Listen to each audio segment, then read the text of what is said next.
Assalamualaikum warahmatullahi wabarakatuh. Saya Leni Abelia dari kelas non-reguler semester 2. Saya akan mereview materi mata kuliah Hukum Pidana dengan dosen Profesor Dr. Hajah Heni Nuraini SMH dengan asisten dosen Dr. Muhammad Rendi Aridayandi SMH. Pengertian kesalahan. Kesalahan adalah keseluruhan syarat yang memberi dasar untuk adanya pencelaan pribadi terhadap perbuatan pelaku tindak pidana. Dalam arti yuridis dibagi dua, yaitu kesengajaan atau dolus offset, kedua kealpaan atau culpa. Dalam arti yang sempit, kesalahan sama dengan kealpaan. Unsur-unsur kesalahan yaitu adanya hubungan batin antara pelaku dengan perbuatannya, yaitu yang berupa kesengajaan atau kealpaan. Pengertian kesengajaan atau dolus atau offset, yaitu menurut MVT, kesengajaan adalah dengan menghendaki dan mengetahui. Dikatakan sengaja apabila pelaku menghendaki apa yang dilakukannya, yaitu pertama, atas dasar itu pelaku mempunyai kehendak untuk mewujudkan unsur-unsur dari rumusan undang-undang. Kedua, selain itu pelaku juga menghendaki akan akibat yang timbul, atau pelaku juga sudah dapat membayangkan akan akibat yang nanti timbul. Corak atau bentuk kesengajaan. 1. Kesengajaan dengan maksud atau bertujuan, atau yang disebut dengan offset als oogmerk atau dolus directus, untuk mencapai tujuan, yaitu berbentuk kesengajaan yang paling sederhana di mana perbuatan pelaku ditujukan untuk menimbulkan perbuatan yang dilarang dan pelaku menghendaki perbuatan tersebut beserta akibatnya.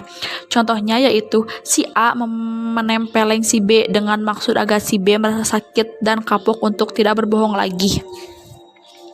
Kedua, kesengajaan dengan sadar kepastian atau keharusan, atau yang disebut dengan offset met zekerheid bewustzijn atau noodzakelzeit bewustzijn, yaitu perbuatan ini menimbulkan dua akibat. Pertama, akibat yang memang dituju oleh si pelaku, yaitu dapat berupa delik sendiri atau delik sendiri, dan dapat berupa penyerangan atau delming. Kedua, akibat yang tidak dikehendaki tetapi merupakan keharusan dalam mencapai tujuan, sehingga akibat ini pasti terjadi atau timbul. Contohnya yaitu si A hendak membunuh si B dengan menembakkan pistol, sementara si B sedang duduk di balik kaca restoran.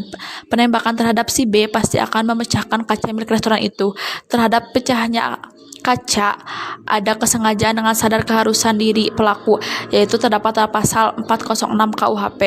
Ketiga, kesengajaan dengan sadar kemungkinan atau bersyarat, atau yang disebut dengan dolus eventualis atau noteworthy offset, yaitu ada keadaan tertentu yang semula mungkin terjadi kemudian benar-benar terjadi. Contohnya yaitu Ares Kuetart di kota Huizen, negara Belanda. Teori apa boleh buat atau inkaufnehmen teori atau op de kop teonemen teori.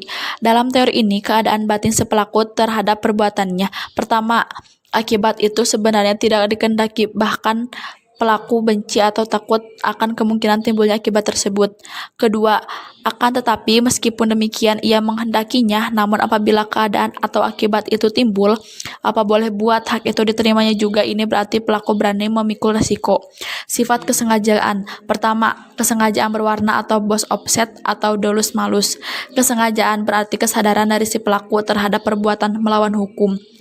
Ajaran ini sudah tidak dilanjut karena memberikan beban yang berat kepada penuntut umum dan terutama hakim. Dalam ajaran ini, hakim harus membuktikan bahwa pelaku dalam keadaan melakukan tindak pidana selain menghendaki perbuatannya dilarang dan diancam dengan pidana undang-undang. Kedua, kesengajaan tidak berwarna atau disebut dengan clearless offset, yaitu ajaran ini yang dianut oleh undang-undang atau hukum pidana Indonesia.